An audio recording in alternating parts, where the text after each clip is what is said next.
I have overestimated our current elected members. I thought they could understand this because it's quite clear and all the evidence is there. Our development plan principles that were to see 100% of the floodplain not go into private hands but be public reserve were ignored at the original subdivision and ignored again when they subdivided Lot 25. You will note in all the correspondence and discussion from staff explaining the brilliance of a land management agreement and finished floor levels, when really they should have used our development plan and all that land should have been reserved for the people of Victor Harbor. This was made absolutely clear by Council's own $20,000 investigation in 2018, but elected members failed to pick up on it. Even in January this year, CEO McCurdy explained to the elected members the Land Management Agreement cannot be utilised to get around the requirement of the Development Act. The finished floor levels of the Land Management Agreement were satisfactory, but they were nowhere near as stringent as our development plan. The Land Management Agreement allowed the floodplain that was destined to be reserved sold by the developer. Just listen to what Council's own investigator says. Don't listen to an insurance company, and certainly don't listen to staff involved in this shonky business.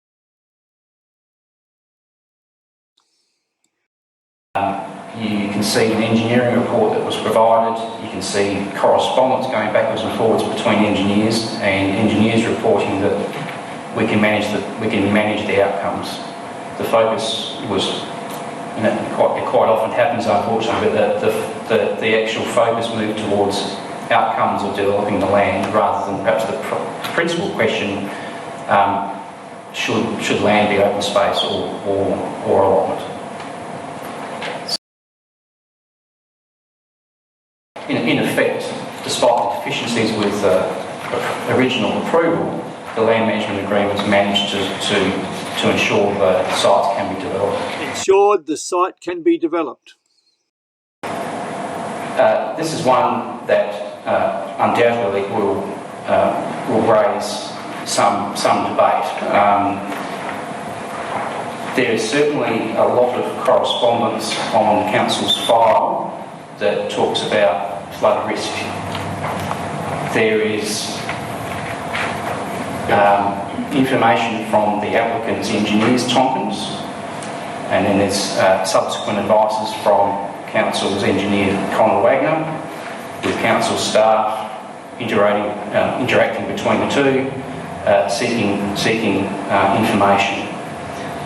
So there's a lot of correspondence that went backwards and forwards up to the planning decision at the council meeting on the 27th of March.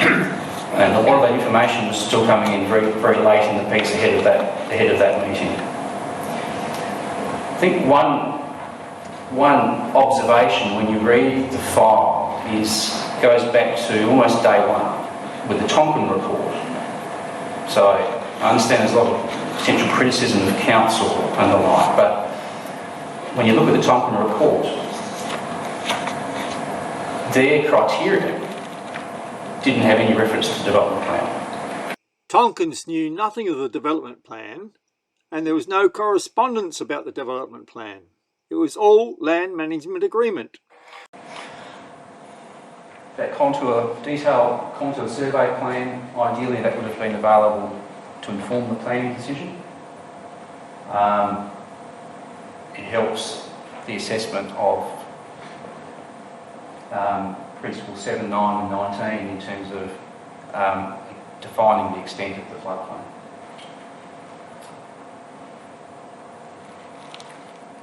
It's important to note though that flooding was not dismissed as an issue. It was central really to the file at the time. there was a lot of advice given, as I've mentioned, in the lead up to and following the planning approval.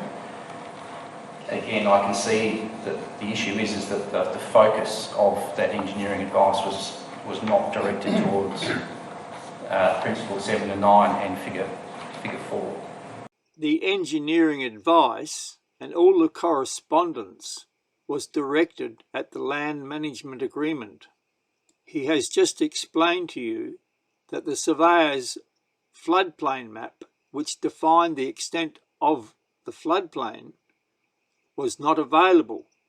That floodplain map that defined the extent of the floodplain was begun just after the decision had been made to subdivide. If it was the intention to use a development plan, that surveyor's map was to be provided prior to the decision being made. The floodplain had to be defined in order to consider Principles 7 and 9. Tonkins and staff and the developer were all using the old council-wide principles, not the new Principles 7 and 9 from our development plan amendment. This was premeditated by the developer and staff. I've been told the developer did not have enough funds to pay for a full survey map. But the reason is not important. Current staff blatantly lied to elected members, saying that this concept approximate map defined the extent of the floodplain. Current staff never verified the boundary for any of the developments along the floodplain. This is a wastewater map with a sketch 1 in 10, nothing at all to do with the 1 in 100 year floodplain that is required by Principle 7 and 9. And this is what they should have had, this map. Use this map, it would show all the developments on the prohibited floodplain. That is why they never showed that map.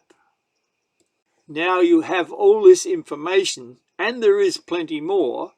Think about what the CEO has told you. The Land Management Agreement cannot be utilised to get around the requirement of the Development Act. When you look at the Tonkin report, their criteria didn't have any reference to the development plan.